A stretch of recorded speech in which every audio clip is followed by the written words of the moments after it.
Anong ginagawa mo? Pero hindi na natapos ni Belle ang sasabihin niya. Sabihin mo sa akin, buntis ka ba? Seryosong tanong ni Troy. Hindi makapagsalita si Belle. Tinitigan siya ni Troy at naghihintay ng sagot. Sumagot ka. Mas matigas ang tono na dagdag pa nito. Napayuko si Belle. Hindi niya alam kung magsisinungaling pa ba siya o aamin. Pero wala na siyang lakas. Mahina siyang tumango. At sa isang iglap ay nagbago ang mukha ni Troy. Hindi ito nagulat. Hindi rin ito nag-alala. Mas naging malamig lang. Kung buntis ka nga, dahan-dahan itong sabi. ipalaglag mo. Parang tinusok ang puso ni Belle sa narinig niya. Napatingin siya kay Troy at hindi makapaniwala. Ganun na lang ba kadali para kay Troy ang lahat? At sa puntong yon na isang tanong ang paulit-ulit na sumagi sa isip ni Belle. Kakayanin ba niyang ipaglaban ang batang dinadala niya? Kahit mag-isa na lang siya? Sa unang araw ni Belle bilang kasambahay, ay halo-halong kaba at excitement ang nararamdaman niya. Bitbit niya ang maliit niyang bag at ilang damit. Habang nakatayo sa harap ng malaking gate ng bahay, napapasukan niya. Hindi niya akalain na sa edad niyang 17 ay ganun na agad ang magiging takbo ng buhay niya na malayo sa pamilya at magsisimula ng panibagong chapter. Huminga siya ng malalim bago pinindot ang doorbell. Ilang segundo lang ay bumukas ang gate at sinalubong siya ng isang babaeng nasa early 40s, maayos manamit at may seryosong dating. Ito si Ma'am Lara. Ikaw si Belle? Diretso ang tingin at tanong nito. Opo, ma'am. Mahinhin niyang sagot. Saglit siyang inobserbahan ni Lara mula ulo hanggang paa. Parang ini-evaluate kung pasado ba siya o hindi. Kinabahan si Belle. Pero pinilit niyang ngumiti. Pumasok ka. Sabi nito, sabay talikod. Tahimik na sumunod si Belle.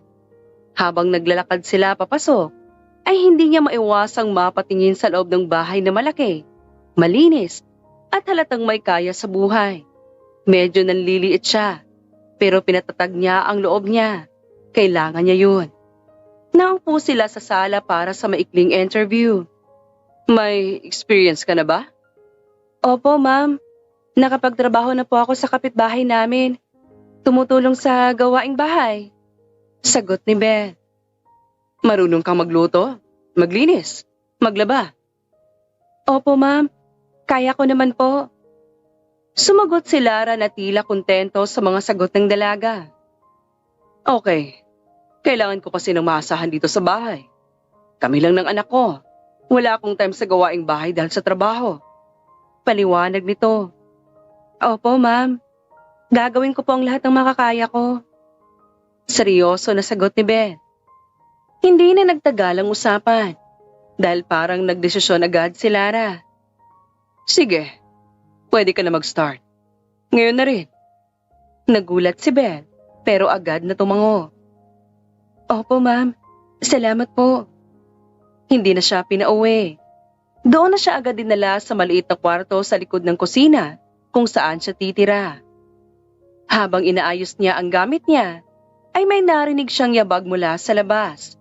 Paglabas niya, ay may nakita siyang lalaki na nakasandal sa pader, nakatingin sa kanya at may nakakalokong ngiti. Ikaw pala yung bagong kasambahay. Sabi nito. Medyo napatigil si Belle. Opo. Lumapit ang lalaki ng konti. Ako si Troy. Pakilala nito, sabay abot ng kamay. Nag-alinlangan si Belle, pero nakipagkamay din. Belle po. Belle?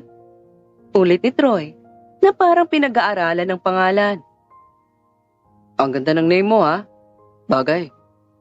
Hindi na sumagot si Belle. Ngumiti lang siya ng pilit at umiwas ng tingin. Ang tahimik mo naman. Relax ka lang. Hindi naman ako nangangagat. Dagdag ni Troy. Hindi pa rin nagsalita ang dalaga. Ramdam niya na agad yung vibe ni Troy. Yung tipong sanay mang-asar at manglandi, kaya ayaw makisabay ni Belle. May boyfriend ka na ba? Biglang tanong pa ng binata. Napatingin si Belle sa kanya na medyo nagulat. Wala po. Good. Mabilis na sagot ni Troy. Sabay ngiti ulit. Doon na tuluyang nainis si Belle. Pero pinigilan niya. Ayaw niyang magkaroon agad ng problema sa unang araw niya. May gagawin pa po ako. Sabi niya, sabay iwas at balik sa kusina. Narinig pa niya ang mahinang tawa ni Troy sa likod niya. Habang naguhugas ng pinggan si Belle, ay napabuntong hininga siya. Unang araw pa lang, ay parang may challenge na agad. Pero pinili niyang deadmahin. Naroon siya para magtrabaho, hindi para sa kung ano paman. At kahit anong pa-cute ni Troy, ay hindi siya papatol. Hindi siya pwedeng magkamali. Hindi sa ganung bagay. At hindi sa ganung sitwasyon. Sa mga sumunod na araw ay halos hindi na tinatantana ni Troy si Belle. Kung nasaan si Belle, ay nandoon din siya. Kapag nagwawali sa sala, ay bigla na lang itong uupo sa sofa at tititigan siya. Kapag nasa kusina naman, ay kunwari kukuha ng tubig, pero ang totoo ay makikipagkwentuhan lang kahit hindi naman siya pinapansin. Belle, pahingi nga ng tubig. Utos nito minsan. Tahimik lang na kumuha si Belle ng baso at inabot sa binata. Salamat. Pero, mas gusto ko sana kung ikaw yung magpapainom sa akin. Biro pa ni Troy, sabay kindat. Napairap na lang si Belle sa isip niya. Ang corny. Hindi siya sumagot. Sanay na siyang idedma ang mga sinasabi nito. Sa totoo lang, ay medyo nakakairita na. Pero pinipigilan niya ang sarili niya. Ayaw niyang magkaroon ng issue, lalo na't bagong trabaho pa lang niya yon. Minsan naman, habang naglalabas siya sa likod, ay bigla na lang itong sumusulpot. Grabe, ang sipag mo naman. Pwede bang tumulong? Sabi ni Troy. Hindi man lang tumingin si Belle. Hindi na po. Kaya ko naman. Sure ka? Baka mapagod ka. Sayang naman ang ganda mo. Dagdag pa ng binata. Napahinto si Belle sandali. Pero hindi pa rin siya sumagot. Tinuloy lang niya ang ginagawa niya. Sa totoo lang, ay naiilang na siya. Hindi na siya komportable. Pero iniisip niya ay lilipas din yun. Baka trip lang ni Troy ng mga asar. Hanggang sa dumating yung araw na hindi niya inaasahan. Hapon yun at medyo tahimik sa bahay. Wala si Ma'am Lara dahil nasa trabaho. Si Belle naman ay naglilinis sa kwarto ni Troy dahil inutusan siya sa kusina. Habang nag-aayos siya ng kama, ay bigla niyang narinig na bumukas ang pinto. Paglingon niya, ay si Troy. Ikaw pala. Sabi nito, sabay pasok at isinara ang pinto. Medyo kinabahan si Belle. Maglilinis lang po ako. Saglit na lang po ako. Relax ka lang. Putol ni Troy. Hindi kita pagagalitan. Hindi gusto ni Belle yung tono nito at parang may kakaiba. Lalabas na po ako. Sabi niya, sabay kuha ng basahan niya. Pero bago pa siya makalapit sa pinto, ay hinarangan na siya ni Troy. Napaatras si Belle. Bakit mo ba ako iniiwasan? Seryoso ang mukha na tanong ni Troy. Hindi po, sagot ni Belle. Pero halatang hindi siya komportable. Hindi. Halos hindi mo nga ako kausapin. Sabi ni Troy, sabay lapit. Unti-unting bumilis ang tibok ng puso ni Belle. May trabaho lang po kasi ako. Excuses. Putol nito. Bigla siyang kinorner ni Troy sa gilid at wala na siyang matakbuhan. Sir Troy, huwag po. Kinakabahan na sabi ni Belle. Pero parang hindi ito nakikinig. Nakatingin lang ito sa kanya na parang may ibang iniisip. Alam mo, ang tagal ko nang gustong gawin to. Mahina nitong sabi. At bago pa makaiwas si Belle, ay lumapit si Troy at akmang hahalikan siya. Nanlaki ang mata ng dalaga. Tinulak niya si Troy, pero mas malakas ito. "Wag po!" Halos pabulong, pero may takot sa boses niya. Pero sa eksaktong sandaling yon, ay bumukas ang pinto. "Anong ginagawa niyo?" Parehong napalingon si Belle at Troy. Nakatayo sa may pintuan si Ma'am Lara. Mabilis na umatras si Troy, na parang walang nangyari. "Nothing, ma." Walang emosyon ang mukha ni Lara habang tinitingnan sila. Ilang segundo ng katahimikan. Tapos, walang sabi-sabi, ay naglakad palabas si Troy. Iniwan si Belle na nakatayo lang doon at nanginginig pa. Akala niya ay kakausapin siya ni Lara. Tatanungin kung okay lang ba siya o kung anong nangyari. Pero hindi. "Anong ginagawa mo dito sa kwarto ng anak ko?" Malamig na tanong ni Lara. Nagulat si Belle. "Ma'am, inutusan niyo po akong maglinis." "Alam ko." Putol nito. "Pero hindi ko sinabing lumandi ka sa kanya." Parang binuhusan ng malamig na tubig si Belle. "Hindi po, ma'am. Wala po akong..." "Tumigil ka." Matigas na sabi ni Lara. Hindi na nakapagsalita si Belle. "Alam ko na ang mga katulad mo. Nagpapakabait sa umpisa. Tapos mga akit ng anak ng amo." Dagdag nito na nakataas ang kilay. Nanikip ang dibdib ni Belle. Gusto niyang sumagot at gusto niyang ipagtanggol ang sarili niya. Pero hindi niya magawa. Hindi po ganun." "Ina!" Putol ulit nito. "Tigilan mo ang anak ko. Hindi ko ang klase ng babae na gusto kong makatuluyan niya." Diretsong tumama kay Belle yung mga salita. Masakit. Sobrang sakit. Hindi siya makapaniwala. Siya na nga ang muntik mapahama at siya pa ang napagbintangan. Pero wala siyang choice. "Magtrabaho ka ng maayos. Yun lang ang dahilan kung bakit ka nandito." Malamig na dagdag ni Lara. At pagkatapos noon ay tumalikod na ito at umalis. Iniwan si Belle na mag-isa sa kwarto. Tahimik siya. Pero sa loob niya ay parang sumasabog na. Napapikit siya at pilit pinipigilan ang luha na gustong tumulo.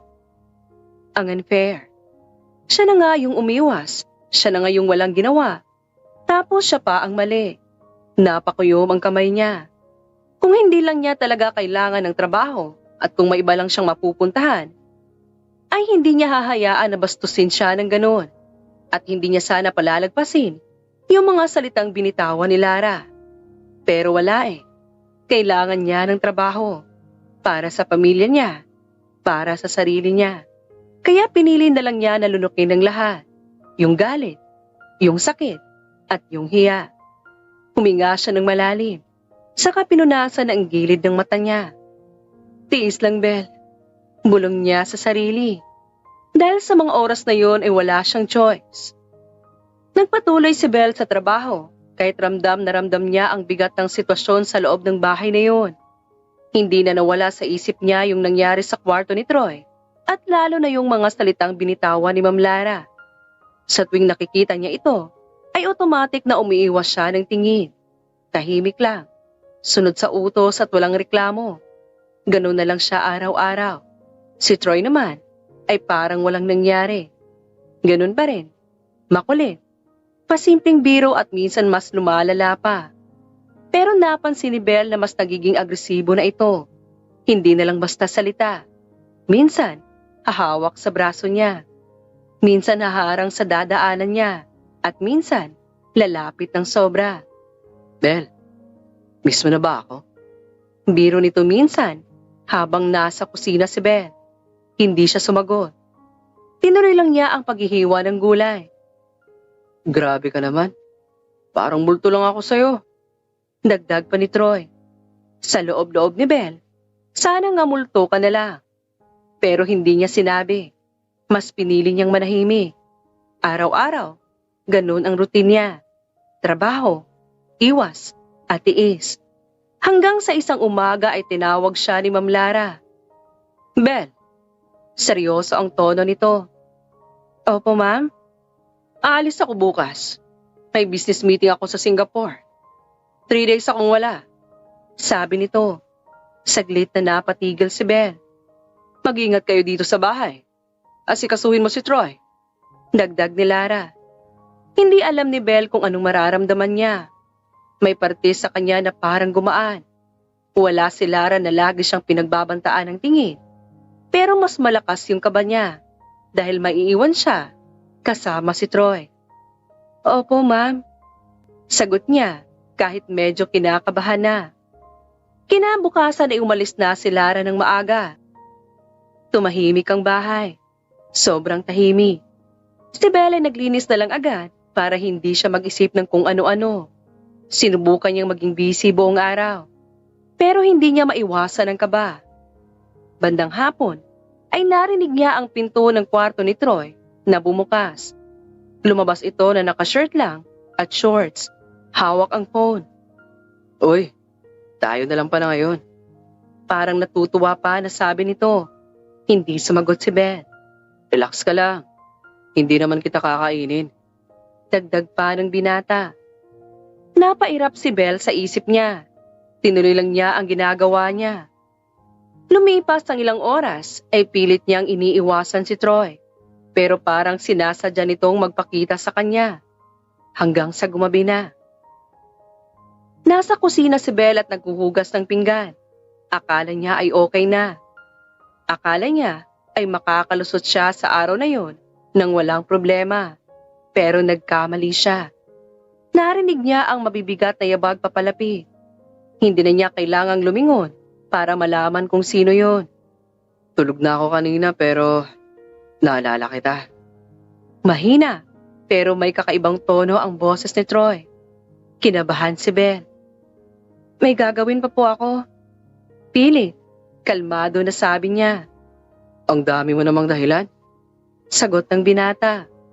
Bago pa makaalis si Belle ay hinawakan siya sa braso. Bitiwan niyo po ako. Kinakabahan na sabi ni Belle. Pero mas lalong humigpit ang hawak ni Troy. Bakit bang hirap mong kausapin? Medyo seryoso na ang tono nito. Wala po akong ginagawang mali. Yun nga eh. Putol ni Troy. Gusto ko lang naman na maging close tayo. Tinangka ni Belle na kumawala. Hindi pa ako komportable. Pero hindi na siya pinakinggan ni Troy. Mabilis sa mga sumunod na nangyari. Pinilit ang kawawang dalaga. Kahit anong tanggi niya at kahit anong pilit niyang lumayo, wala siyang laban. Dahil mas malakas si Troy. Mas may kontrol at mas walang pakialam. Sa gitna ng katahimikan ng bahay, ay walang nakarinig sa tahimik niyang paghingi ng tulong. Walang sumaklolo, walang pumigil. At sa gabing yon ay tuluyang nadurog ang mundo ni Belle. Pagkatapos ng lahat, ay iniwan lang siya ni Troy na parang walang nangyari. Katahimikan. Parang normal lang. Si Belle ay naiwan sa sahig, nanginginig at hindi makagalaw. Hindi siya makaiyak. Parang naubos ang lahat ng lakas niya. Hindi niya alam kung gaano siya katagal na nakaupo lang doon. Hanggang sa unti-unting bumalik sa kanya ang realidad. Anong gagawin ko? Napahawak siya sa sarili niya na parang pilit binubura yung nangyari. Pero hindi na mabubura, hindi na maibabalik. At ang mas masakit ay alam niyang wala siyang kakampi. Si Lara, na sigurado ay siya pa ang sisisihin. Si Troy, na wala namang balak managot. At si Belle, isa lang siyang kasambahay. Walang boses, walang laban. At doon na siya tuluyang napaiyak ng tahimik. Pigil na iyak. Ayaw niyang marinig siya ni Troy. Sa gabing yon ay hindi siya nakatulog. Nakaupo lang siya sa gilid ng kama. Iyakap ang sarili. Paulit-ulit sa isip niya yung nangyari. Paulit-ulit na sakit. Paulit-ulit na takot. At sa bawat segundo ay mas lalo niyang nararamdaman na mag-isa lang siya. At walang ibang tutulong sa kanya kundi ang sarili niya. Pero paano? Paano siya babangon kung gano'n na ang nangyari sa kanya? Simula nung gabing yon ay biglang nagbago si Troy. Hindi na siya yung makulit, yung pabiro, at yung laging nakasunod kay Belle kung saan-saan. Parang bigla na lang siyang naging normal uli. At parang wala lang nangyari. Kung dati ay halos hindi niya tantanan si Ben, ngayon ay kabaliktaran na. Deadma lang. Hindi na siya pinapansin. Hindi na kinakausap. At parang hindi sila nagkakasalubong sa iisang bahay. Pero para kay Ben, hindi ibig sabihin nun ay okay na ang lahat. Sa totoo lang ay mas lalo siyang nahirapan. Kasi gabi-gabi, siya na lang mag-isa ang bumabalik sa nangyari. Siya na lang ang may dalang bigat. Siya na lang ang nasasaktan. Tuwing gabi, kapag tapos na ang lahat ng gawain at nasa maliit niyang kwarto si Ben, ay doon na siya tahimik na umiiyak. Pinipigilan niyang may makarinig, kaya minsan tinatakpan pa niya ang bibig niya habang umiiyak para lang hindi lumakas ang hikbi niya. Paulit-ulit niyang tinatanong sa sarili niya kung bakit nangyari yon, kung may nagawa ba siyang mali, kung kasalanan ba niya. Pero kahit anong isipin niya, ay wala siyang mahanap na sagot. Ang alam lang niya ay nasaktan siya at wala siyang magawa para ipaglaban ang sarili niya. Wala siyang lakas ng loob magsumbong, wala siyang kakampi, at higit sa lahat ay natatakot siya. Lumipas ang mga araw hanggang sa naging linggo. Sinubukan niyang maging normal uli, gawin ang trabaho niya, umiwas, manahimik. Pero may napapansin na si Belle na kakaiba sa katawan niya. Madalas siyang nahihilo. Minsan bigla na lang siyang nasusuka kahit wala naman siyang kinakain na masama. Iniisip niya nung una, baka pagod lang, baka dahil sa stress. Pinilit niyang baliwalain kasi ayaw niyang mag-isip ng kung ano-ano. Pero habang tumatagal, ay hindi na niya ito ma-ignore. Isang umaga, habang nagsaserve siya ng breakfast kina Lara at Troy, ay bigla siyang nakaramdam ng hilo. Parang umiikot ang paligid niya. Napahawak siya sa mesa, pero hindi sapat. Bigla siyang nawala ng balanse. Belle? Napatingin si Lara sa kanya. Napahawak si Belle sa gilid ng mesa at pilit pinipigilan ang sarili na matumba. Pero kasabay nun ay bigla siyang nakaramdam ng pagsusuka. Excuse me po. Mabilis niyang sabi bago tumakbo papunta sa kusina, diretso sa banyo. Doon na siya tuluyang naduduwal. Wala man halos lumabas, pero ramdam na ramdam niya ang hilo at panghihina.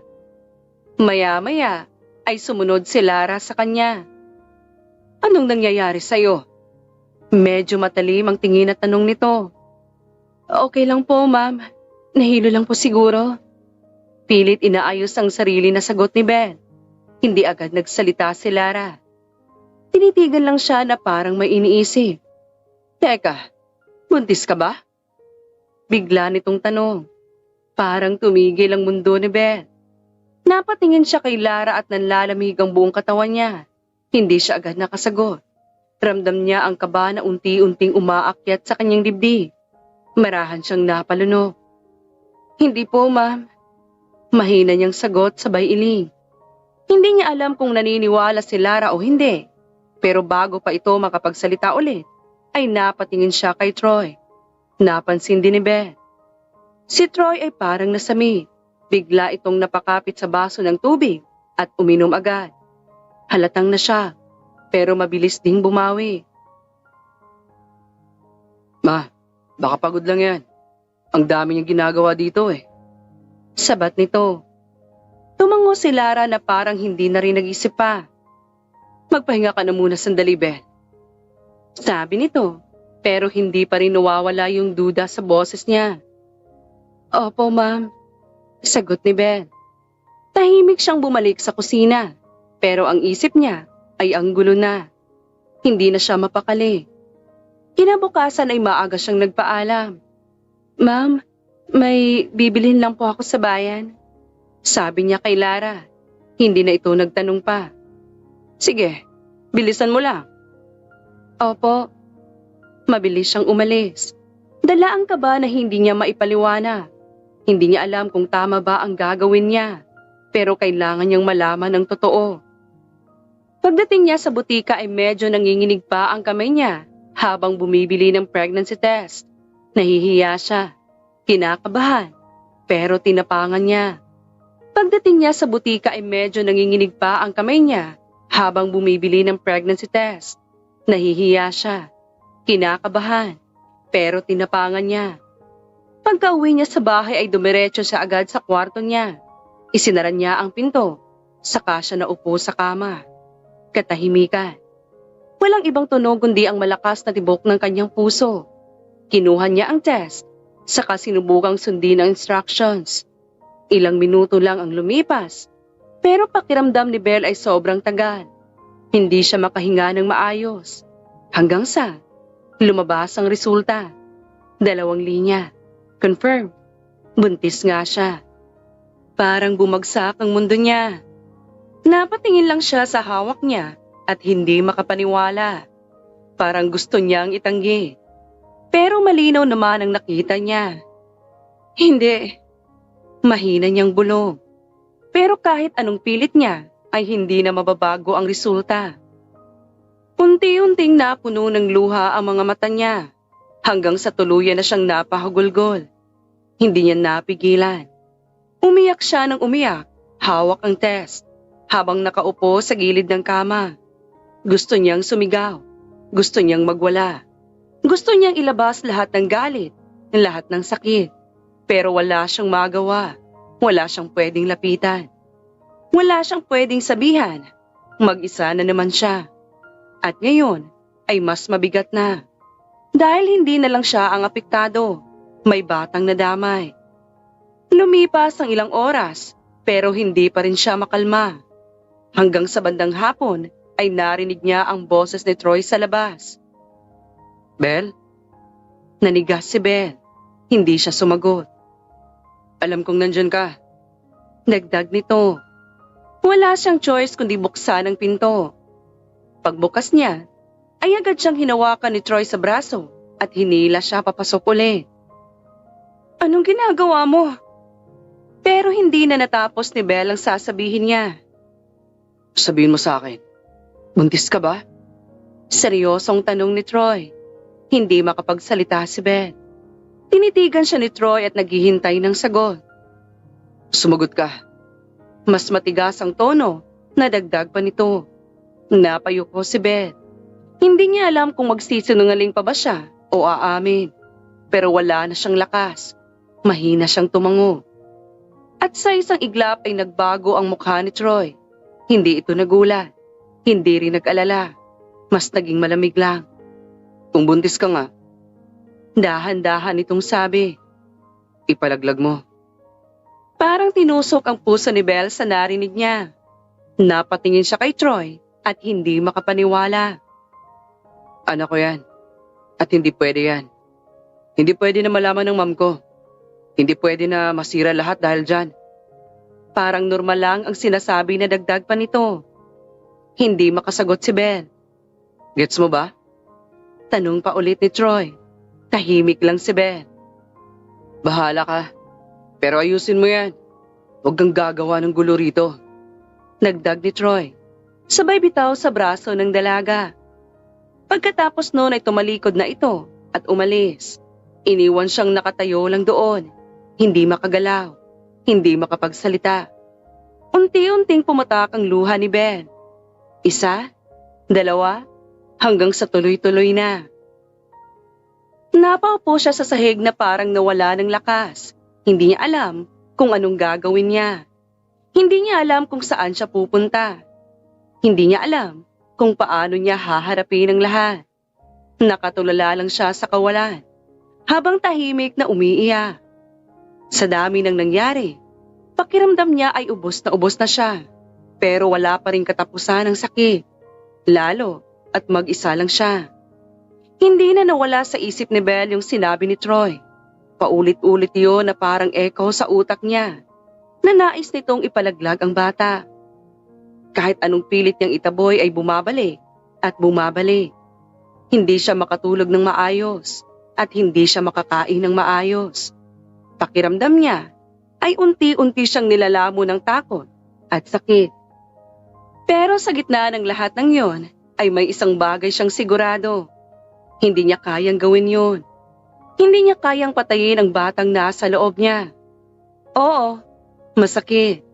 Hindi niya ginusto kung paano nangyari, pero anak niya pa rin yun, parte niya. At kahit gaano kahirap tanggapin, ay hindi niya kayang alisin ang buhay na yon na walang kalaban-laban. Kaya isang gabi, habang tahimik ang buong bahay, ay nagdesisyon si Ben. Aalis siya, walang paalam, at walang kahit anong paliwanag. Tahimik siyang nag-impake ng mga gamit niya. Ilang damit lang, konting pera na naipon niya, at yung pregnancy test na hindi pa rin niya maitapon. Parang gusto niya itong itago bilang paalala ng lahat ng nangyari. Mabilis, pero maingat ang kilos niya dahil ayaw niyang may makapansin. Pagkatapos niyang mag-impake, ay sandali siyang tumigil sa loob ng kwarto niya. Tumingin siya sa paligid, sa maliit na espasyo na naging tahanan niya kahit papaano. Salamat na lang. Mahina niyang bulong. Hindi man naging maganda ang karanasan niya sa bahay na yon, ay doon pa rin nagsimula ang lahat. Doon niya naranasan ang sakit, pero doon din siya natutong lumaban. Huminga siya ng malalim. Tapos, dahan-dahan siyang lumabas. Tahimik ang buong bahay. Walang ilaw sa sala at walang ingay. Siguro tulog na sina Lara at Troy. Hindi na siya lumingon. Dire-diretso siyang naglakad palabas ng gate. At sa unang pagkakataon, pakiramdam niya ay malaya siya. Pero kasabay ng kalayaan, ay ang bigat din ng responsibilidad na dala niya. Wala siyang kasiguraduhan kung anong mangyayari sa kanya. Pero tuloy pa rin siya. Sumakay siya ng jeep, hawak ang bag niya. Habang nakatingin lang sa labas. Madilim ang paligid. Pero sa loob ni Belle ay mas madilim pa. Tahimik lang siyang umiiyak. Hindi niya alam kung paano niya haharapin ang pamilya niya. Hindi niya alam kung paano niya ipapaliwanag ang lahat. Pero wala na siyang ibang mapupuntahan. Pagdating niya sa probinsya ay madaling araw na. Tahimik pa ang paligid. Pero may ilaw na sa maliit nilang bahay. Paglapit niya, ay nakita niya ang nanay niya sa may pintuan. Belle? Gulat na sabi nito. Hindi na nakapagsalita si Belle. Pagkababa niya ng bag, ay bigla na lang siyang napaiyak at tumakbo papunta sa nanay niya. Ma! Halos pabulong, pero puno ng sakit ang boses niya. Agad siyang niyakap ng nanay niya. Anong nangyari, anak? Nag-aalalang tanong nito. Hindi agad nakasagot si Belle. Umiyak lang siya ng umiyak. Maya-maya ay lumabas ang tatay niya. Ano yan? Medyo matigas ang boses nito. Pagkakita kay Belle ay napakunot ang noo nito. Bakit ka nandito? Hindi ba dapat nasa trabaho ka? Tahimik pa rin si Belle. Hanggang sa unti-unti niyang sinabi ang lahat. Hindi buo, hindi diretso. Pero sapat na para maintindihan ng pamilya niya ang nangyari. Tahimik na nakinig ang nanay niya habang umiiyak din.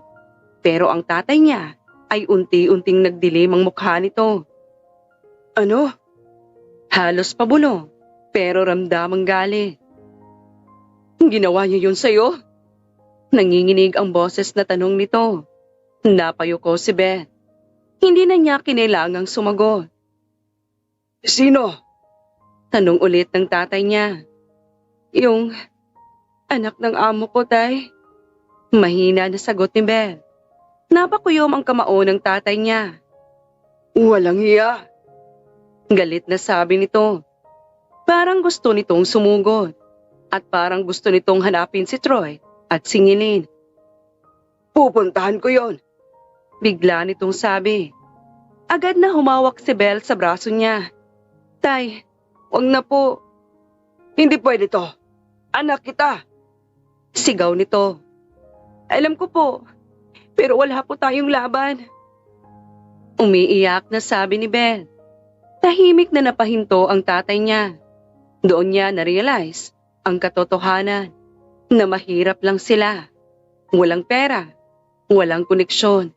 At yung taong kalaban nila ay mayaman. Anong magagawa natin?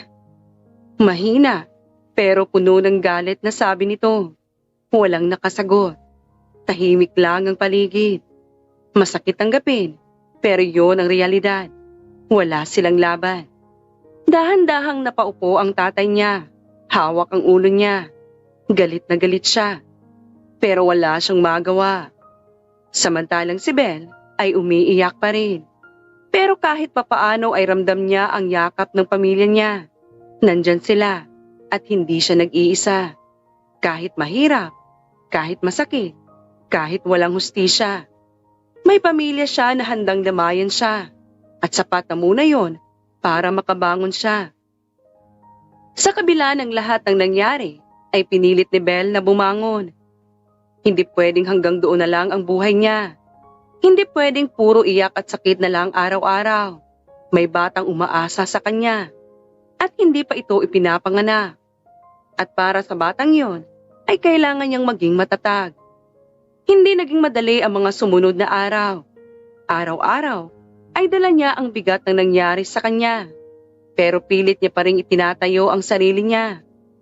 Gumigising siya ng maaga, tumutulong sa gawaing bahay, at pagkatapos noon ay lalabas para maghanap ng trabaho.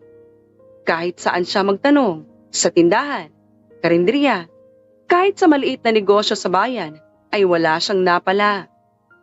May experience ka na ba? Madalas itanong sa kanya. Opo, kasambahay po ako dati. Sagot niya. Hanggang high school lang? Sunod na tanong. Opo. At doon pa lang ay ramdam na ni Belle ang sagot. Pasensya na, wala kaming opening ngayon. Paulit-ulit niyang naririnig yon. Parang naging script na ng mga tinatanungan niya. Kahit anong pilit niya, ay parang laging kulang. Kulang sa diploma, kulang sa experience, at kulang sa oportunidad. Minsan, umuwi siyang pagod na pagod.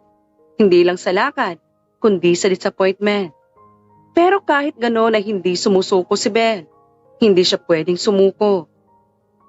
Isang hapon, habang nakaupo sa labas ng bahay nila, tahimik lang, at nag-iisip kung saan siya pwedeng maghanap ng trabaho, ay may lumapit sa kanya.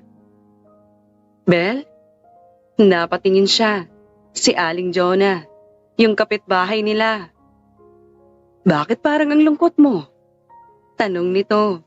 Ngumiti si Belle ng pilit. Wala naman po. Umupo si Aling Jonah sa tabi niya. Naghahanap ka pa rin ba ng trabaho? Tumango siya. Opo, kaso wala po talaga. Napabuntong hininga si Aling Jonah. Mahirap talaga ngayon, lalo na kung wala kang natapos.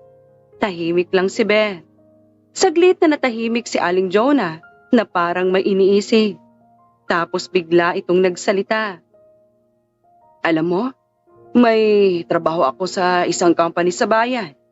Nagluluto ako doon para sa mga empleyado. Sabi nito. Napatingin si Belle. Ganun po ba? Kaso minsan, hindi ko na kaya mag-isa, lalo na pag maraming tao. Kailangan ko ng assistant kahit paminsan-minsan. Dagdag nito. Parang may kumislap na pag-asa sa mata ni Belle. Gusto mo bang sumama minsan? Extra lang, hindi pa regular. Pero at least, may kita ka kahit papaano. Alok ni Aling Jonah. Hindi agad nakasagot si Belle. Parang gusto niyang umuo agad. Pero naalala niya ang kalagayan niya. Aling Jonah, may kailangan po akong sabihin. Mahina niyang sabi. Napatingin sa kanya ang matanda. Buntis po ako. Diretso na sabi ni Belle, kahit medyo nahihiya. Tahimik na tinitigan siya ni Aling Jonah. Alam ko po na baka hindi niyo ako tanggapin dahil doon. Pero kailangan ko po talaga ng trabaho.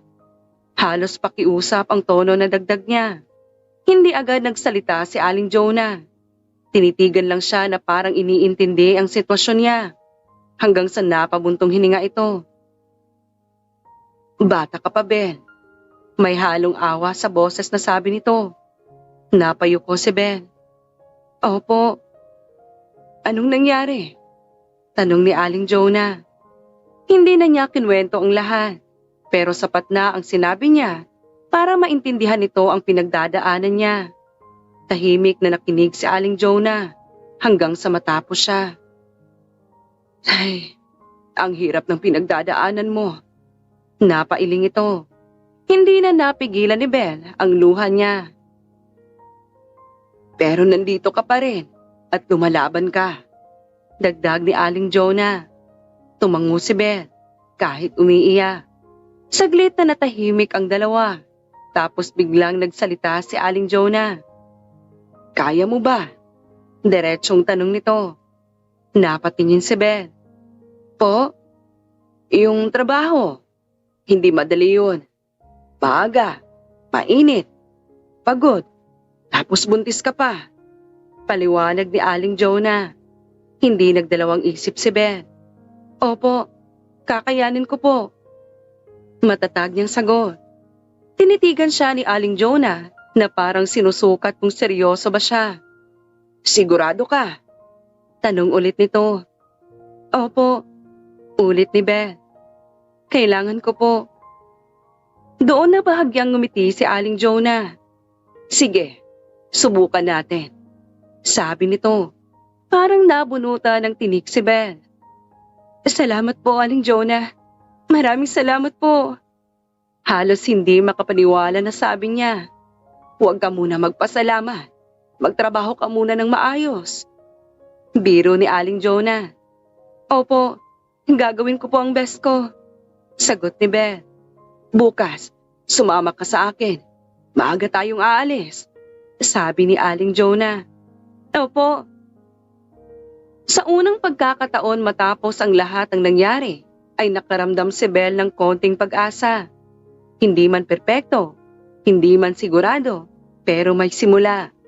At minsan ay sapat na yon.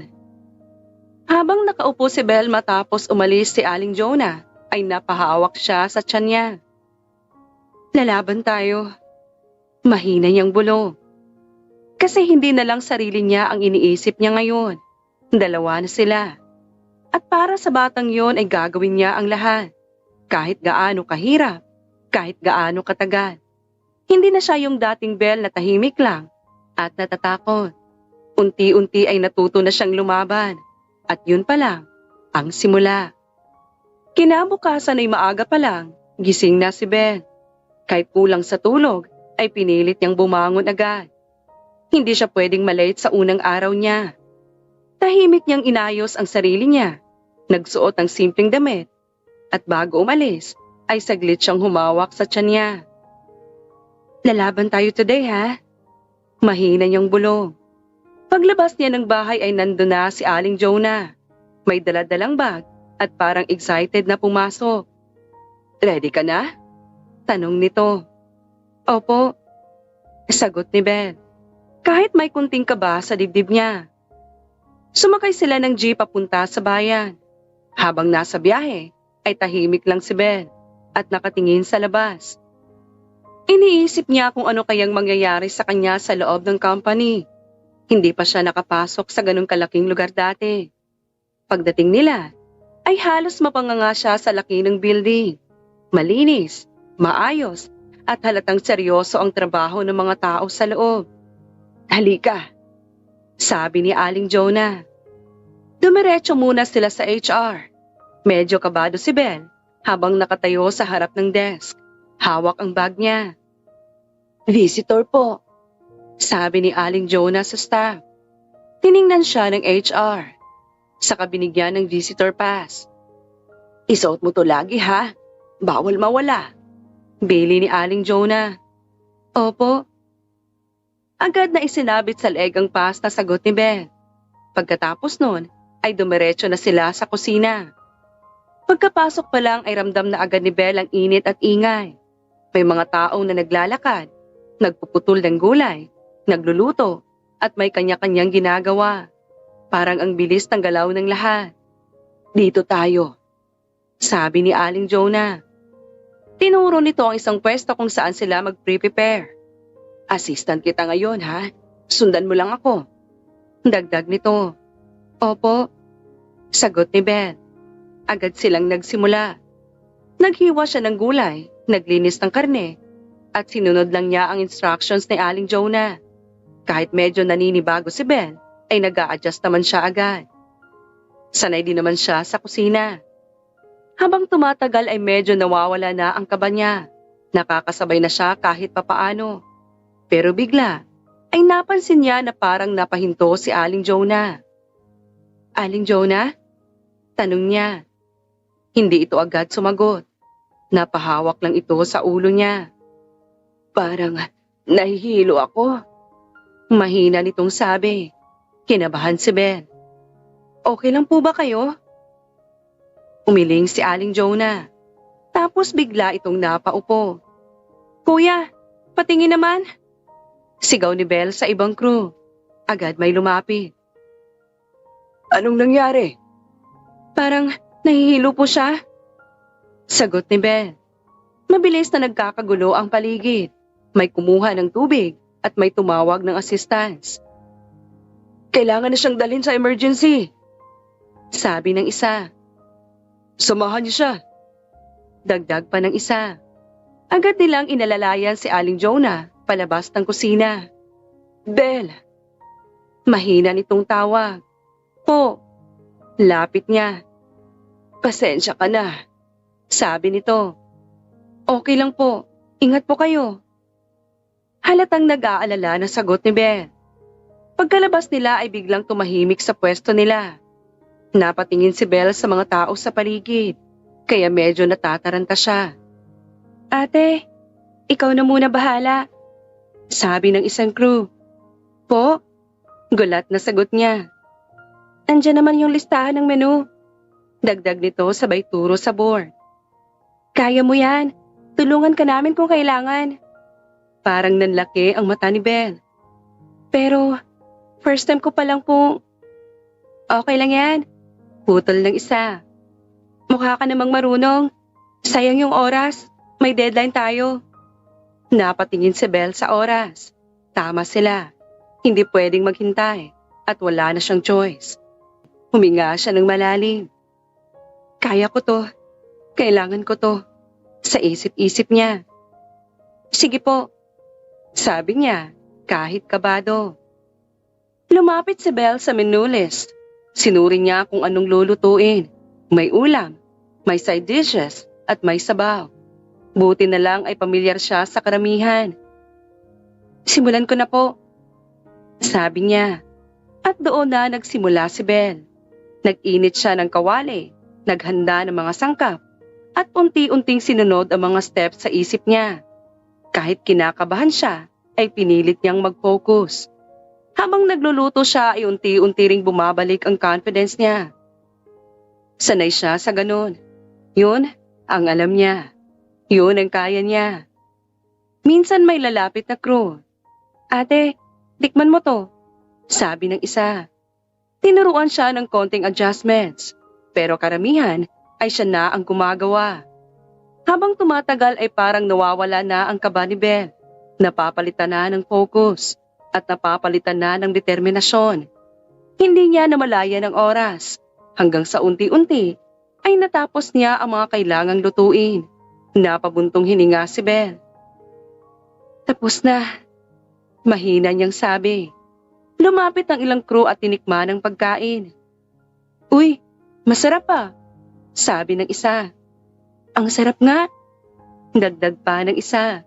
Napangiti si Belle ng konti. At sa unang pagkakataon ay nakaramdam siya ng konting proud sa sarili niya. Kaya mo pala eh, sabi ng isa, sabay tapik sa balikat niya. Salamat po, mahina niyang sagot. Pagkatapos noon ay inayos na nila ang pagkain para ihain. Habang nakatayo si Belle sa gilid at pinapanood ang ginagawa ng iba, ay napahawak siya sa tiyan niya ulit. Kaya natin to, bulong niya. Kahit wala si Aling Jonah at kahit first time ni Belle ay kinaya niya. At sa simpleng araw na yon, ay napatunayan niya sa sarili niya na kaya niyang tumayo mag-isa. Na kahit anong mangyari ay may kakayahan siya. At hindi na siya yung dating Belle na natatakot lang. Unti-unti na siyang lumalaban. At sa bawat araw na dumadaan ay mas lalo siyang tumitibay. Kalagitnaan na ng pag-prepare ni Belle ng mga naluto nilang pagkain para sa kantin nang bigla siyang nakaramdam ng kakaiba. Maaga pa niya medyo naramdaman na parang may hindi tama sa katawan niya. Pero pinipilit niya lang tiisin. Sanay naman siya sa pagod. Kaya inisip niya, lilipas din. Pero sa mga oras na yon ay iba. Habang inaayos niya ang tray ay may naamoy siya na ulam. Hindi naman panis, hindi naman kakaiba. Pero ewan niya ba, bigla na lang kumulo ang sikmura niya. Parang may umikot sa tiyan niya na hindi niya maipaliwanag. Napahinto si Belle. Ate, okay ka lang? Tanong ng isang crew. Opo, okay lang po. Sagot ni Belle, pero halatang hindi siya okay. Biglang sumikip ang dibdib niya, na parang gusto niyang masuka.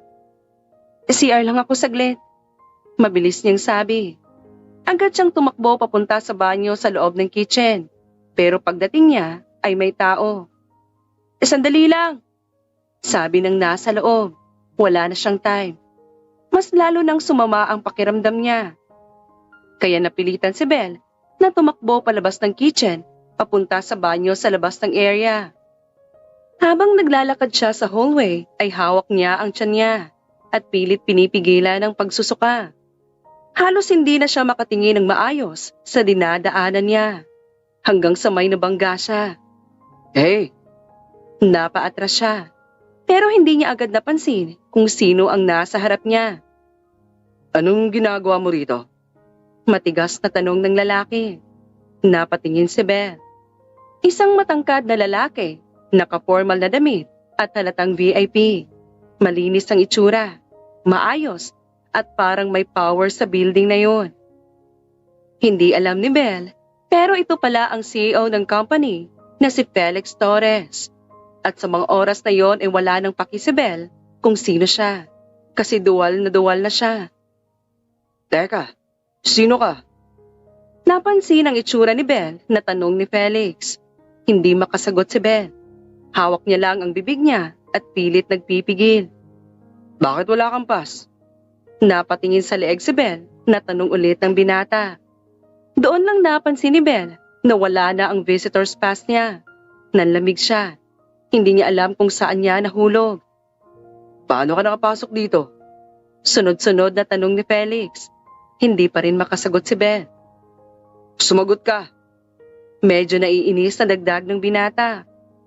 Pero hindi na kaya ni Belle at hindi na niya mapigilan. At sa isang iglap, nasukahan niya si Felix. Diretso sa suot nito. Nanlaki ang mata ni Felix. What the? Sigaw nito at napaatras agad. Tahimik ang paligid. Na parang tumigil ang mundo. Si Belle ay natulala. Hindi siya makagalaw. At hindi siya makapaniwala sa nangyari. Are you serious? Galit na sabi ni Felix. At halatang diring-diri at inis na inis. Sir, sorry po. Hindi ko po sinasadya. Nanginginig na sabi ni Belle. Pero hindi na nakinig si Felix. Guard! Malakas nitong tawa. Ilang segundo lang ay may lumapit na guard. Ilabas mo to. Hindi ko alam kung paano siya nakapasok dito. Galit pa rin na utos ni Felix. Sir, wait lang po. May kasama po ako. Pilit na paliwanag ni Belle. Pero hindi na siya pinansin ni Felix. Busy na ito sa paglinis ng sarili niya at halatang sobrang bad trip. Sir, pasensya na po talaga. Ulit ni Belle na halos maiyak na. Pero wala. Hindi na siya pinansin. Ma'am, labas na po tayo. Sabi ng guard na medyo maayos naman ang tono. Kuya, sandali lang po. May kasama po ako sa kitchen. Si Aling Jonah. Paliwanag niya. May pass po ba kayo? Tanong ng guard. Napayuko si Belle. Wala na po. Nahulog ko po ata. Napabuntong hininga ang guard. Ganito po kasi ma'am. Mahigpit po ang company. Hanggat wala kayong pass, hindi kayo pwedeng magstay sa loob. Paliwanag nito. Pero kuya. Pasensya na po. Utos na rin ng boss. Dagdag nito. Wala nang nagawa si Belle. Tahimik siyang sumunod palabas. Habang naglalakad siya papunta sa exit, ay ramdam niya ang bigat ng dibdib niya. Parang gusto niyang umiyak, pero pinipigilan niya. Ang dami niyang gustong sabihin, ang dami niyang gustong ipaliwanag, pero wala. Hindi siya nabigyan ng chance. Paglabas niya ng building ay doon na siya tuluyang napahinto. Huminga siya ng malalim. Pero kasabay noon ay tumulo na ang luha niya at hindi niya napigilan. Ang dami nang nangyari sa kanya, tapos ganun pa. Pakiramdam ni Belle ay kahit anong pilit niyang bumangon, may mangyayari. At mangyayari para lalo siyang ibagsak. Tahimik siyang naglakad papunta sa sakayan. Habang nasa jeep siya pauwi, ay nakatingin lang siya sa labas. Hindi niya napapansin ang paligid. Paulit-ulit sa isip niya, yung nangyari. Nakakahiya, nakakababa ng sarili. Pero wala na siyang magagawa. Pagdating niya sa bahay ay pinunasan niya agad ang mga mata niya. Ayaw niyang makita ng pamilya niya na umiiyak siya. Pagpasok niya ay sinalubong siya ng nanay niya. "Oo, kumusta?" tanong nito. Ngumiti si Belle ng pilit. "Ayos lang po," sagot ni Belle. "Napagod ka ba?" tanong ulit ng nanay niya. "Opo, konti lang," sabi niya. Hindi na siya nagkwento, hindi niya sinabi ang nangyari. Ayaw niyang madagdagan pa ang iniisip ng pamilya niya. Ayaw niyang mag-alala sila. Kaya tinago na lang niya lahat. Yung hiya, yung sakit, yung lungkot. At sa gabing yun ay tahimik na naman siyang umiyak. Mas mabigat kasi hindi lang siya nasaktan, napahiya pa siya. Kinabukasan ay hindi agad bumangon si Belle. Nakahiga lang siya at nakatitig sa kisame. Habang ramdam pa rin niya yung hilo at bigat ng katawan niya. Mula sa morning sickness na pabalik-balik, ay hindi rin nawawala sa isip niya yung nangyari sa company. Yung hiya, yung tingin sa kanya at yung galit ng lalaking nasukahan niya. Lahat yun, parang paulit-ulit na bumabalik sa utak niya. Napabuntong hininga siya. Ano bang klaseng araw yun? Gusto na lang sana niyang magkulong sa kwarto buong araw. Ayaw niyang humarap sa kahit sino at ayaw niyang maalala ulit. Pero maya-maya ay narinig niya ang boses ng nanay niya sa labas. "Belle, anak!" Hindi siya agad sumagot. "Belle, andito si Aling Jonah. Gusto kang makausap." Bigla siyang napabangon. "Po?" Medyo galat niyang sagot. Tumayo si Belle kahit medyo nahihilo pa, saka inayos ang sarili niya. Paglabas niya, ay nakita niya si Aling Jonah na nakaupo sa bangko sa sala. "Aling Jonah!" Mahina niyang tawag. Ngumiti ito. "Oy, kumusta ka?" Medyo nahiya si Belle. "Pasensya na po talaga kahapon. Halika, labas tayo," sabi ni Belle, sabay tingin sa pamilya niya. Ayaw niyang marinig nila ang usapan. Ayaw niyang maalala ulit sa harap nila yung nangyari. Kaya lumabas sila sa may bakuran. Pagkalayo nila, ay hindi na nagpatumpik-tumpik si Belle. "Aling Jonah, pasensya na po talaga. Hindi ko po sinasadya yung nangyari kahapon.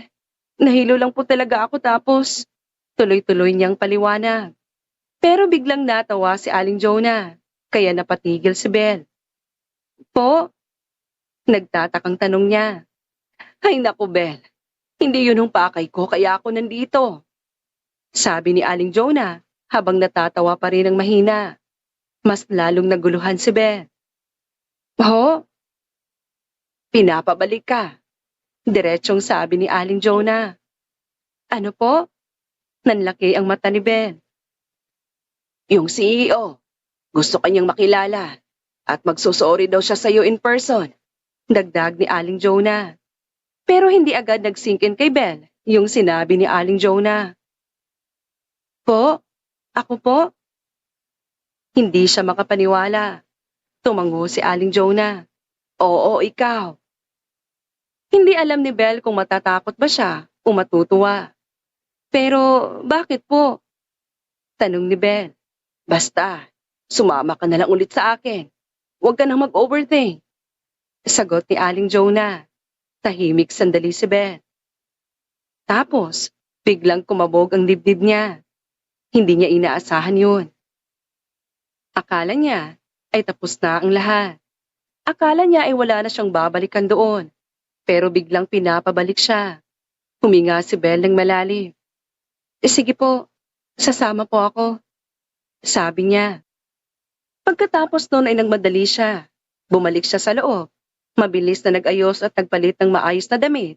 Kahit simple lang. At sinuklay ang buhok niya. Kahit kinakabahan ay may konting excitement din siyang nararamdaman. Pagdating nila sa company, ay iba na ang pakiramdam ni Belle. Hindi na siya yung nahihiyang humarap. Pagpasok nila, ay diretso na sila sa reception. Si Belle po, expected ni Sir Felix. Sabi ni Aling Jonah, agad siyang pinapasok. Wala na siyang suot na visitor's pass that time. VIP guest daw. Bulong ni Aling Jonah. Lalong kinabahan si Belle. Habang naglalakad siya papunta sa office ng CEO, ay parang bumibilis ang tibok ng puso niya sa bawat hakbang. Hanggang sa makarating sila sa pinto. Go na, sabi ni Aling Jonah. Huminga si Belle ng malalim, tapos kumato. Come in. Boses mula sa loob. Dahan-dahan niyang binuksan ang pinto. Nandoon si Felix. Nakaupo sa malaking desk at maayos pa rin ang itsura. Pero hindi galit ang mukha nito. Napayuko si Belle. Good morning po. Mahina niyang sabi. Tumayo si Felix. Good morning. Kalmado ang boses na sagot nito. Lumapit pa ito ng kaunti. I'm Felix Torres. Pakilala nito, sabay abot ng kamay. Nag-alinlangan si Belle, pero nakipagkamay din siya. Belle po, sagot niya. About yesterday, I owe you an apology. Sabi ni Felix. Nagulat si Belle. Pasensya na kung napagalitan kita agad. Mahigpit lang talaga kami rito, lalo sa visitors.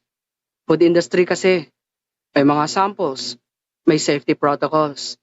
Hindi pwedeng kung sino-sino lang ang nakakapasok. Paliwanag nito. Tumango si Belle. Opo, naiintindihan ko po. At isa pa, nabigla lang din ako. Hindi naman kasi ako yung sink para sukahan, di ba? Medyo napangiti ng konti na dagdag ni Felix. Medyo nahiya si Belle. Sorry po talaga. It's okay. Siguro, nangyayari talaga yung mga ganyan kung minsan. Saglit na katahimikan. Tapos biglang naging seryoso si Felix. Actually, may gusto akong pag-usapan natin. Kinabahan ulit si Belle. Natikman ko yung niluto mo kahapon. Sabi ng binata. Nagulat ang dalaga. Po? Magaling ka. At gusto kitang kunin bilang chef sa isa sa mga branches namin. Diretsong sabi ni Felix. Parang tumigil ulit ang mundo ni Belle. Po? Chef? Halos pabulong niyang tanong. Tumango si Felix. Diretso na. Wala nang training. Hindi makapaniwala si Belle. Sir, ako po? Nanginginig niyang tanong. Yes, you. Sagot ni Felix. Napangiti si Belle, pero biglang may naalala siya. Sir, may kailangan po akong sabihin. Pero bago pa makapagsalita si Belle, ay napangiti si Felix ng bahagya. Alam ko na. Sabi nito. Nagulat si Belle. Kinuwento ni Aling Jonah about your situation. Nagdag ni Felix. Napayuko si Belle at medyo nahihiya. Isa yun sa dahilan kung bakit gusto kitang tulungan. Pero hindi lang dahil doon. Kasi magaling ka talaga. Sabi pa ni Felix. Hindi na napigilan ni Belle ang luha niya. Salamat po. Mahina niyang sabi. Galingan mo lang habang maliit pang tiyan mo. Don't worry. May sauce chef ka. Hindi ka mahihirapan. Dagdag ni Felix. Tumango si Belle na punong-puno ng pasasalamat. At syempre, may compensation ka na maayos. Dagdag ng binata. Hindi na alam ni Belle kung anong sasabihin. Sa dami ng nangyari sa kanya, ay ngayon lang ulit siya nakaramdam ng ganung klaseng pag-asa. Handa ka na ba? Tanong ni Felix. Huminga si Belle ng malalim. Opo, handa na po ako. Sagot niya ng buong buo ang loob. Ngumiti si Felix. In that case, Inabot ni Felix ang kamay niya. welcome to the team. Ngumiti si Belle kahit may luha sa mata niya. Nakipagkamay siya. At sa simpleng sandaling yon, ay nagsimula ang bagong chapter ng buhay niya. Mas matatag, mas matapang. At hindi na siya yung dating Belle na natatakot lang. Ngayon ay handa na siyang harapin ang lahat. Para sa sarili niya at para sa anak niya. Agad na nagsimula si Belle sa trabaho niya bilang chef sa branch na ibinigay sa kanya. Sa una ay sobrang kaba niya. Kahit marunong siya magluto, ay iba pa rin kapag nasa professional kitchen ka na. May oras, may standard, at may expectation. Pero buti na lang ay mababait ang mga kasama niya. Yung mga sauce chefs ay tinutulungan siya at hindi siya pinapahiya kapag may mali siyang nagagawa. Unti-unti ay nasanay din si Beth. Nakakasabay na siya sa bilis ng galaw ng kusina. Hindi na siya yung kinakabahang Belle the first day. Mas nagiging confident na siya, lalo na kapag napupuri ang luto niya. Minsan ay mga customer pa na nagtatanong kung sino ang chef. At kapag nalaman nilang si Belle, ay napapangiti na lang siya ng mahina. Pero bukod sa trabaho ay may isa pang bagay na unti-unting naging bahagi ng araw niya. Si Felix. Madalas itong pumunta sa branch kung saan naka-assign si Belle. Hindi naman araw-araw, pero sapat na para mapansin ni Belle. Sa tuwing darating si Felix, ay parang nag-iiba ang atmosphere. Lahat nagiging alert. Pero si Felix ay kalmado lang. Hindi siya yung boss na nakakatakot. Tahimik lang. Pero ramdam mo yung presence. Sa una ay medyo naiilang si Belle sa kanya. Naalala pa rin niya yung unang encounter nila. Yung nakakahiya na nasukahan niya ito. Pero habang tumatagal, ay napapansin niya na iba si Felix. Kumusta ka? Tanong nito minsan habang nakatayo si Belle sa gilid ng kitchen. Okay lang po, sir. Sagot ni Belle. Hindi ka pa ba pagod? Dagdag nito. Ngumiti si Belle. Kaya pa naman po. Tumango si Felix. Good. Simple lang ang usapan nila sa umpisa. Kamustahan at konting tanong tungkol sa trabaho. Pero habang tumatagal, ay mas humahaba ang usapan nila. Minsan, habang break time ni Belle, ay nakita niya si Felix na nakaupo sa isang table at tahimik lang. Belle, Tawag nito. Lumapit si Belle. Sir? umupo ka muna. Sabi nito. Medyo nag-alinlangan si Belle, pero umupo pa rin. Hindi mo kailangang tawagin akong sir lagi. Felix na lang. Sabi ni Felix. Nagulat si Belle. Okay po, Felix. Ngumiti ang binata ng konti. Doon nagsimula yung mas casual nilang usapan. Taga saan ka? Tanong ni Felix. Dito lang po sa probinsya. Sagot ni Belle. Bakit ka nag-apply ng trabaho? Tanong ulit nito. Saglit na natahimik si Belle. Hindi niya alam kung sasabihin ba niya ang totoo. Pero dahil sa tono ni Felix, ay parang ang dali mag-open. Kailangan ko po ng trabaho para sa baby ko. Sabi niya. Tumango si Felix na parang naiintindihan. Hindi na ito nagtanong pa tungkol doon. Sa halip, ay nagkwento naman ito. Alam mo, hindi rin madali yung buhay ko. Sabi ni Felix. Napatingin si Belle. Broken family kami. Hindi ko nga alam kung sino talaga yung tatay ko. Dagdag ni Felix. Nagulat si Belle. Talaga po? Tanong niya.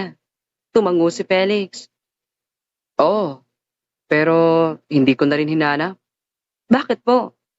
Usisan niya. Ngumiti si Felix. Pero may kunting lungkot sa mata nito. Kasi napuna ng mom ko lahat.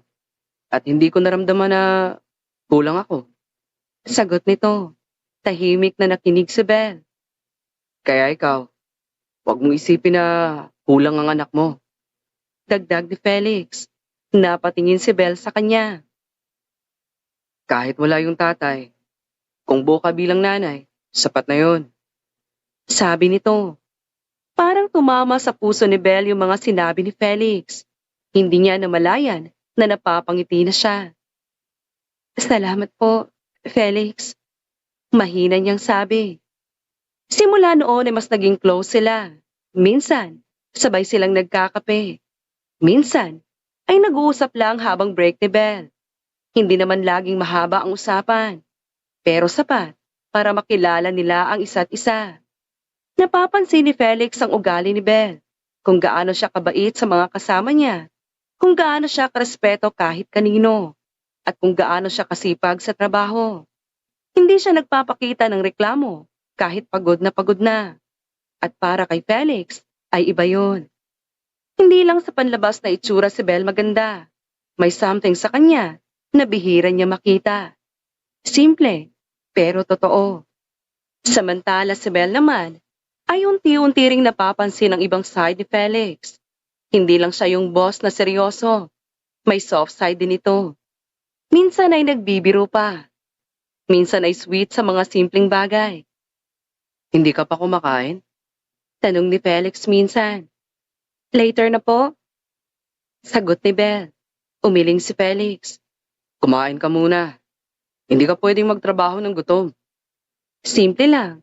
Pero ramdam ni Belle yung concern. Minsan pa, binigyan siya ni Felix ng juice. Para sa'yo. Sabi nito. Salamat po. Medyo nahihiya na sagot ni Belle. Unti-unti ay nasasanay na si Belle sa presence ni Felix. Hindi na siya kinakabahan. Sa halip, ay parang may comfort na siyang nararamdaman. Pero kahit ganon ay alam ni Belle kung saan siya lulugar. Alam niya na boss niya si Felix. At higit sa lahat, ay may dala siyang responsibilidad. Kaya kahit may konting saya sa puso niya, ay pinipigilan niya. Mas pinipili niyang mag-focus sa trabaho, sa anak niya, at sa future nila. Pero hindi niya maitatanggi na sa bawat araw na magkasama sila ni Felix, ay may unti-unting nabubuo. Isang koneksyon na hindi niya inaasahan. Isang pakiramdam na matagal na niyang hindi naramdaman. At kahit hindi pa niya ito mabigyan ng pangalan, ay alam ni Belle na iba na yon. Nagpatuloy si Belle sa trabaho niya kahit lumalaki na ang tiyan niya. Hindi naman siya pinababayaan sa kitchen. Nandun lagi ang mga kasama niya at syempre, si Felix. Kahit busy ito bilang CEO ay nagagawa pa rin itong sumilip sa branch kung saan siya naka-assign. Minsan saglit lang, minsan mas matagal, pero okay na para makita ni Belle na hindi siya nag-iisa. Sa totoo lang, ay hindi na ganun kabigat ang trabaho niya. May mga sauce chef na tumutulong sa kanya. At si Felix mismo ay parang lagi siyang binabantayan. Simpleng tanong lang kung okay siya, kung kumain na ba siya, at kung napagod ba siya. Pero para kay Belle ay malaking bagay na yon. Hindi lang niya inaamin. Ganun din si Felix. Pareho silang may nararamdaman, pero walang gustong maunang magsabi. Siguro dahil pareho silang may pinagdadaanan. Siguro dahil natatakot silang masira kung anong meron sila. Pero kahit walang salita ay ramdam nila. Unti-unting nagbago ang buhay ni Belle. Hindi na sila kapos sa buhay. Nakakabili na siya ng mga kailangan niya, pati ng mga gamit para sa baby niya. Hindi na siya yung dating Belle na umaasa lang. May sarili na siyang kinikita. May direksyon na ulit ang buhay niya. Hanggang sa umabot na sa 6 na buwan ang pagbubuntis niya. Mas lumalaki na ang tiyan niya at mas kailangan na niyang mag-ingat. Isang araw ay kinausap siya ni Felix. Belle, Seryoso ang tono nito. Po? Sagot niya. I think it's time na magpahinga ka muna. Sabi ni Felix. Napatigil si Belle. Paternity leave. Ayoko nang mahirapan ka. Gusto kong siguraduhin na safe ka at yung baby. Dagdag ni Felix. Hindi agad nakasagot si Belle. Pero, kaya ko pa naman po.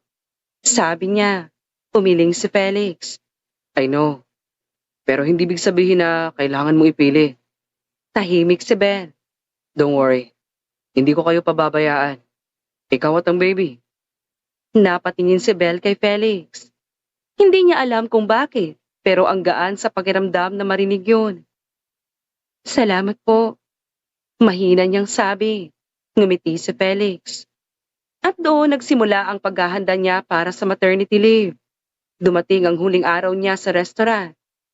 Medyo mixed ang emotions niya. Masaya dahil makakapagpahinga siya, pero malungkot din dahil mamimiss niya ang trabaho at ang mga taong nakilala niya. Pagkatapos ng shift niya, ay nilapitan siya ni Felix. Libre ka ba tonight? Tanong nito. Medyo nagulat si Belle. Opo, Dinner tayo? sabi nito. Napangiti si Belle. Sure ka? Hindi ka ba mahihiya na kasama ako? Malaki na tiyan ko, oh. Baka isipin nila na ikaw yung tatay. Natatawa na dagdag pa niya.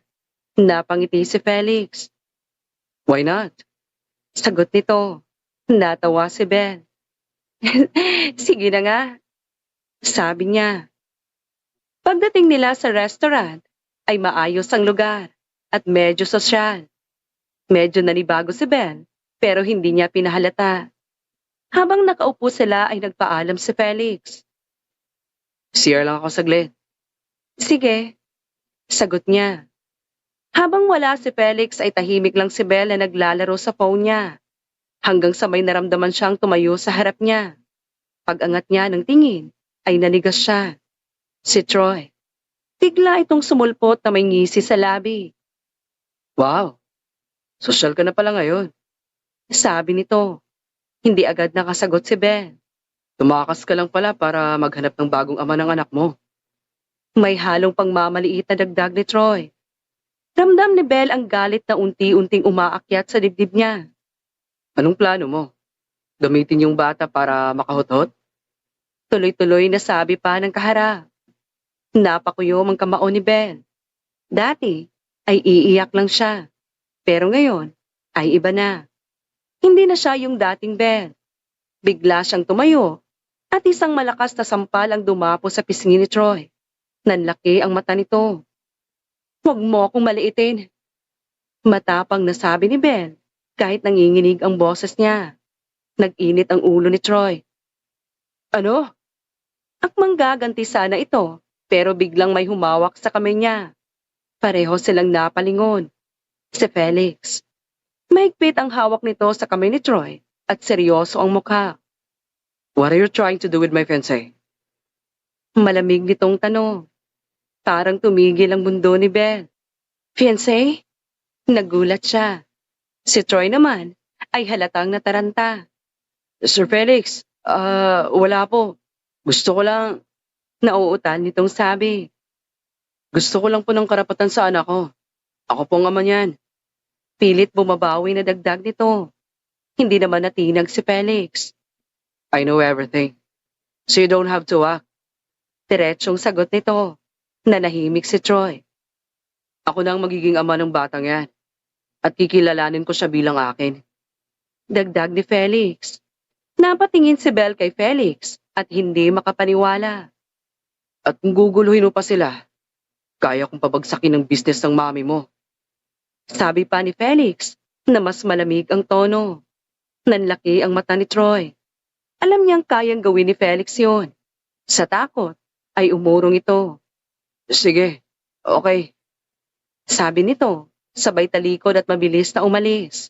Tumahimik ang paligid. Naiwan si Belle at Felix. Hindi pa man makapagsalita si Belle, ay bigla siyang hinila ni Felix at hinalikan.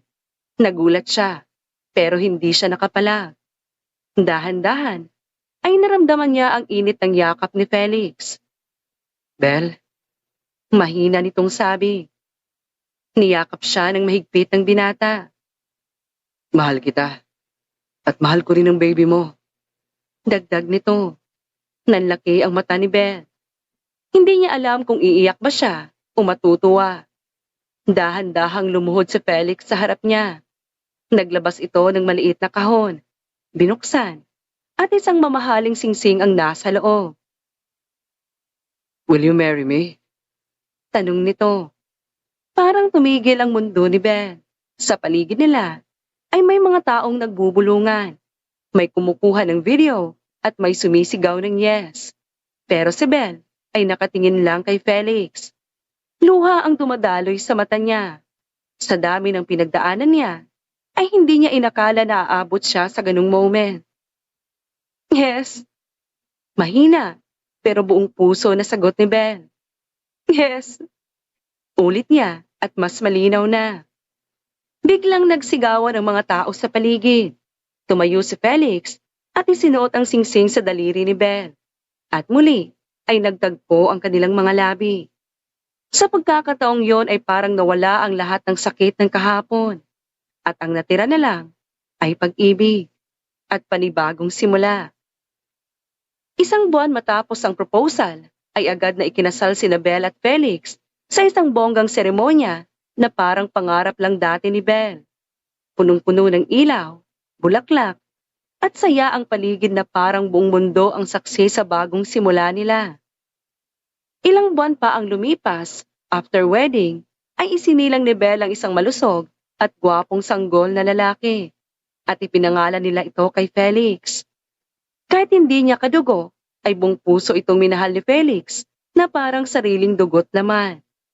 Lumipas ang mga taon, ay lalo pang gumanda ang buhay nila. Hindi lang naging asawa si Ben, naging isa rin siyang matagumpay na boss ng sarili niyang food industry company. Mula sa pagiging kasambahay, ngayon, siya na ang nagbibigay ng trabaho sa iba. Sa huli ay pinatunayan ang buhay ni Ben na kahit gaano kasakit ang pinagdaanan, ay may pag-asa pa rin. Hindi